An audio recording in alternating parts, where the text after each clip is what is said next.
What if your memories didn't begin at birth, but stretch back thousands of years? What if the dreams that haunt you at night weren't dreams at all, but fragments of forgotten lives, bleeding through the veil of time? You walk down a quiet street, past a stranger's face, and feel an ache in your soul that you can't explain.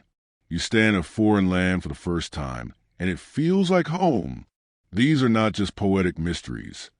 They may be clues that you have walked this earth many times before. This is not fiction. This is the story of a man who remembered, truly remembered, every life he had ever lived. He didn't recall just one past life in flashes or fragments. He remembered dozens, hundreds, entire lifetimes, complete with names, faces, cities, deaths. He remembered his first breath in bodies long turned to dust. And more terrifyingly, he remembered the karmic weight each life carried, the choices made, the debts unpaid, the echoes of actions that followed him like a shadow across centuries. In this video, we will explore his story, but not as a mere curiosity, because his journey is not just about memory.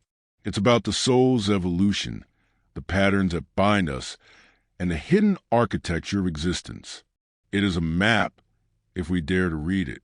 We'll begin with the ancient philosophies that predicted such a phenomenon, the teachings of the Upanishads, the Hermetic scrolls, and Buddhist scrolls locked away in Tibetan monasteries. Then we'll step into the man's lived experience, peeling back the layers of reincarnation, soul contracts, and the mystery of why we forget. Finally, we'll ask, can you remember? Not just with the mind, but with the soul. Because if he could break through the amnesia of incarnation, what's stopping you? In the hushed corridors of ancient wisdom, the idea of rebirth is not a theory. It is a given.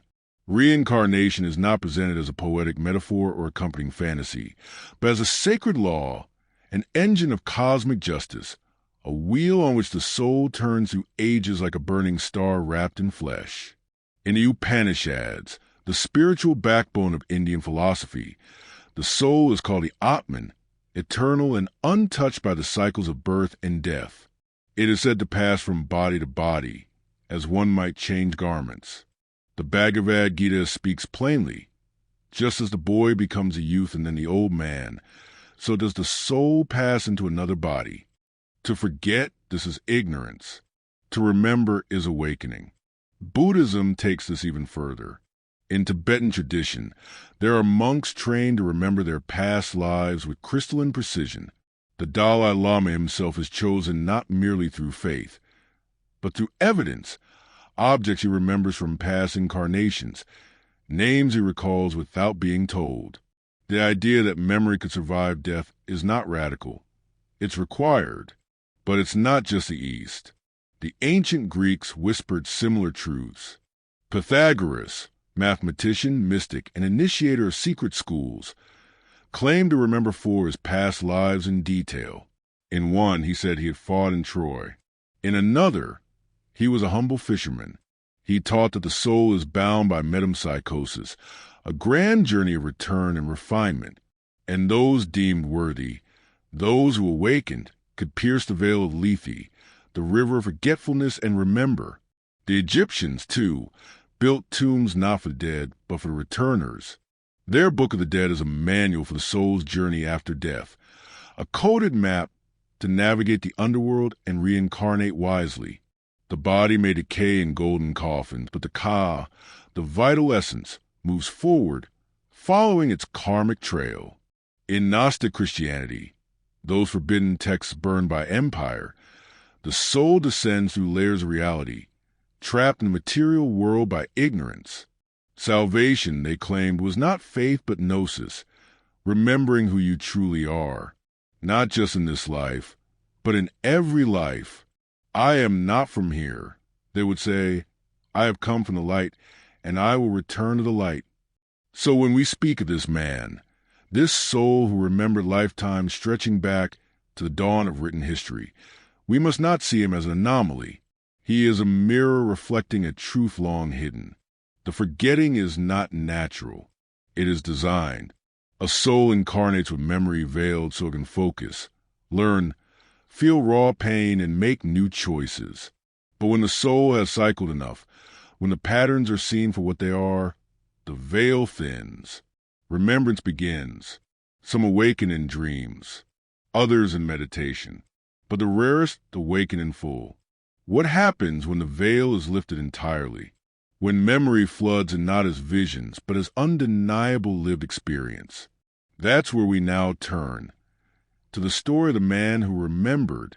He was not born enlightened. No halo adorned his crib.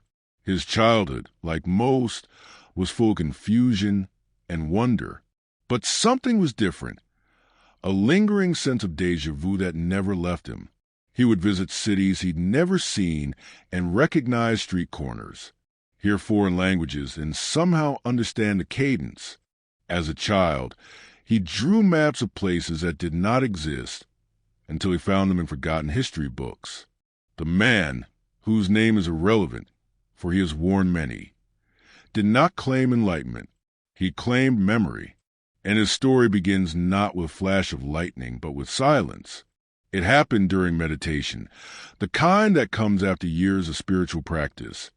Not mindfulness for stress relief, but the bone-deep stillness that unhooks the soul from flesh. He had spent years refining his breath, stilling the body, quieting the monkey mind. And one day, something gave way. It began with a memory that wasn't his, or rather, wasn't this version of him. A battlefield, the smell of blood and iron, the weight of a sword, a name called out in a tongue long dead. Then another memory, hands covered in ink, scribbling prayers in Sanskrit by candlelight. Then another, he was a woman this time, holding a child, looking out over the cliffs of ancient Ireland as warships approached. They came in floods. It was not imagination. These memories had density. They were layered with emotion, tied to physical sensations. He didn't remember them like stories. He remembered them like trauma, like experience etched into his cellular memory. But here's the strange thing. He did not break down. He did not go mad. Instead, he began to organize them, like files in a vast cosmic library. He could sense the timeline, the gaps, the karmic threads that stitched one incarnation to the next. What emerged was a pattern, clear and horrifying. Lifetime after lifetime, the same themes reappeared. In one, he was a powerful priest who controlled others through fear. In another, a servant who suffered from that very fear. Then a warlord, then a beggar, then a poet, then a torturer. He realized he was not evolving in a straight line, but cycling through archetypes, as if the universe were testing every possible permutation of self, power and powerlessness, cruelty and compassion, arrogance and surrender. Each life was not a random draw, but a karmic echo of the one before. The man described it like this. Each life was a note. Together, they formed a melody, but it was dissonant. I was playing the same theme over and over in different keys, without ever resolving it, until I remembered. And then the music changed. This was not just about past lives. It was about why we are reborn.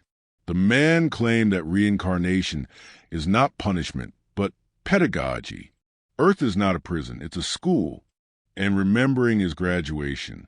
The soul, he said, is like a diamond buried in mud. Each life is a brushstroke, a chisel blow, shaping the rough stone. We come back not to repeat, but to refine, to forgive what we once inflicted, to feel what we once ignored, to balance the scales not by force, but by understanding. His memories revealed another secret, soul groups. He began to recognize others, not by their faces, but by their energy. The same souls appeared again and again, playing different roles. His enemy in one life became his mother in the next, his lover his student, his executioner his son. We are actors in divine drama, he said, and the roles shift, but the players remain. We hurt each other until we learn to heal each other, He could even remember the space between lives, a realm of light, where beings of incredible presence helped him choose his next incarnation, where lessons were reviewed and choices made not by fate, but with full consent. And yet, remembering came with a price. In the next section, we will explore the burden of such memory and the strange, beautiful freedom it brought.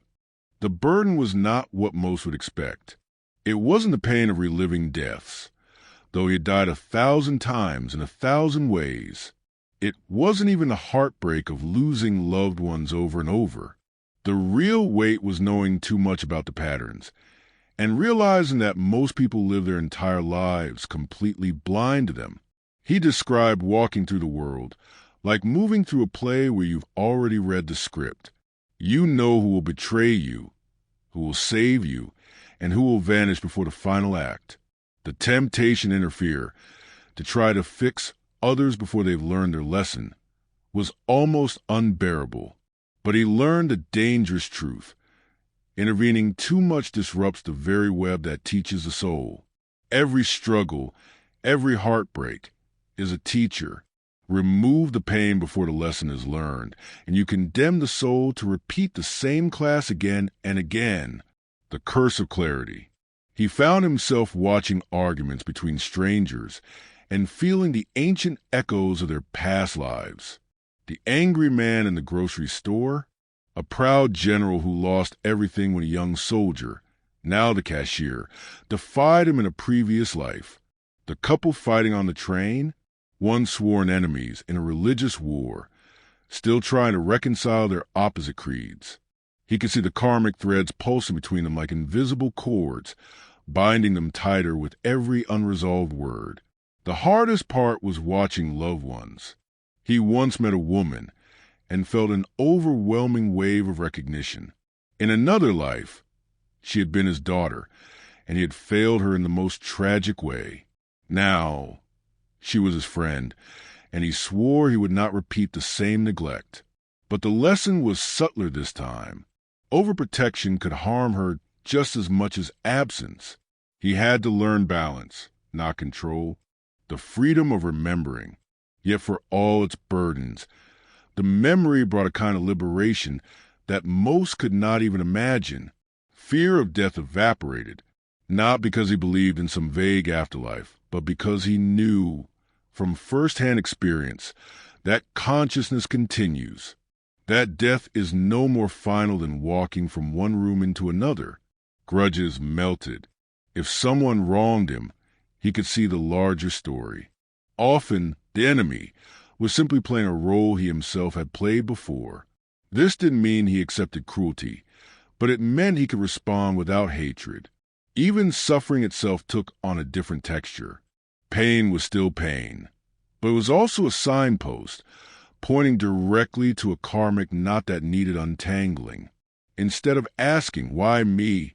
he began asking, "What is this trying to teach me?" The collapse of the self. One of the most shocking realizations was how fragile personal identity truly is. When you remember enough lifetimes, the boundaries blur. You stop thinking, "I am this person in this time with this story."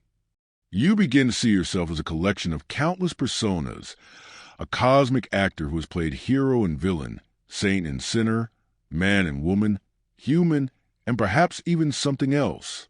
The ego, he said, is like a mask. Most of us cling to our mask as if it is our true face. But if you've worn hundreds, thousands, you understand the mask was never you. You are the actor underneath. And here's the paradox. When you truly see this, you stop fearing change because you know you've already been everyone else. You stop clinging to your opinions because in another life you probably fought just as passionately for the opposite side.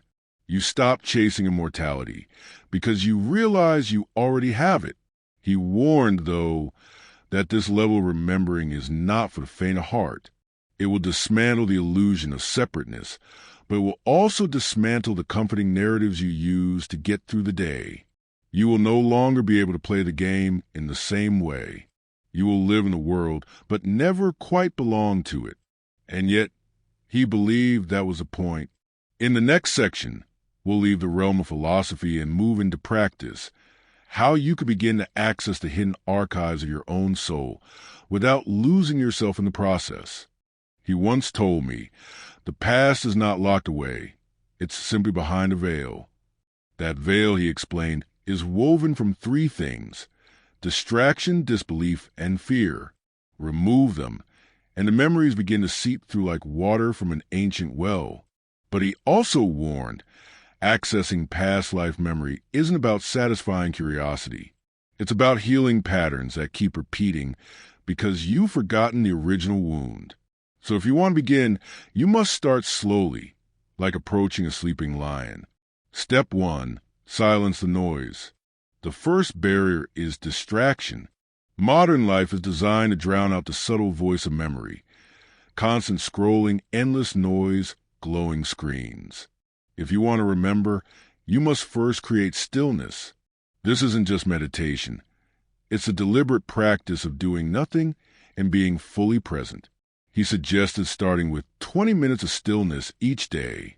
No phone, no music, just you, your breath, and the quiet. Over time, you'll notice stray images, emotions, or even body sensations that seem to come from nowhere. Don't dismiss them. They may be threads from another life tugging at the edge of your awareness. Step 2. Watch the patterns. The second barrier is disbelief, not the intellectual kind, but the way we dismiss what doesn't fit our story. Your past lives are already speaking to you through irrational fears, unexplained talents, recurring dreams, even the people you're inexplicably drawn to or repelled by. Keep a karmic journal for 30 days. Write down strong emotional reactions you can't logically explain, dreams that feel more real than reality, recurring themes in your relationships or challenges. Look for echoes, similar situations, familiar feelings, déjà vu moments. These are the fingerprints of your past selves. Step 3. Journey through the threshold. The third barrier is fear, because once the veil lifts, you cannot unsee. This is where guided techniques come in, such as past life regression meditation, a deeply relaxed state, often with the guidance of a trained practitioner, where you follow memory-like imagery back in time. Shamanic journeying, using rhythmic drumming to shift consciousness and access nonlinear memory. Dream incubation. Before sleep, write the question, show me the life that created this pattern, and focus on it as you drift off. Record what you see upon waking. The key is detachment. Observe without getting lost in the story. You are visiting the archives, not moving back into them. Step 4. Integration. Memory without integration is like finding an ancient treasure and leaving it buried again. Once you glimpse a past life, ask, what is the lesson here? How is it playing out in my current life? What can I do differently now to break the cycle? Sometimes the healing is as simple as making a different choice in a familiar situation. Sometimes it's forgiving someone, maybe even yourself, from centuries ago. He told me that the greatest mistake people make in past life work is thinking it's about the past. It's not. It's about freeing the present from invisible chains. It's about becoming aware enough to stop living the same play, life after life. And the most humbling truth? You don't need to remember everything. Sometimes, remembering just one turning point from one lifetime is enough to change the trajectory of all the ones that follow. Next, in the conclusion, we'll tie this together and explore the haunting question he left me with, the one that might just follow you long after this video ends. When I last saw him, the man who remembered everything was sitting beneath a banyan tree, watching the sunset as if it were an old friend. I asked him one final question. After all you've seen, every joy, every death, every betrayal, what's the point of remembering it all? He smiled, not the smile of someone amused, but of someone who has carried the weight of 1,000 lifetimes and still chooses to walk forward. The point, he said, is not to remember for the sake of nostalgia. It's to remember so you can finally choose differently. This is the heart of it. Past life memory is not a parlor trick, not a fantasy to escape into. It's a mirror, one that reflects the patterns you've been weaving since before you had this face, this name, this heartbeat. Every fear you've avoided facing, you've met it before. Every soul you've loved or hated, you've danced with them before. Every dream you've chased, you've carried its spark through centuries. And if you can remember, truly remember, you gain something rare: freedom. Freedom to step out of the loop. Freedom to forgive what's been festering across lifetimes. Freedom to walk into the unknown without dragging the skeletons of your own history behind you. He warned me, though, remembering isn't easy. The mind resists, the ego clings, the heart hesitates. But those who persist discover the great paradox. When you know where you've been, you finally understand where you are, and only then can you decide where you'll go. So I leave you with his parting words, the ones that have followed me like a shadow. When you die, you will remember everything. The question is, why wait until then? The veil is thinner than you think. The patterns are closer than you realize. And perhaps, in some quiet corner of your soul, you already know who you've been. The only question now is, are you ready to look?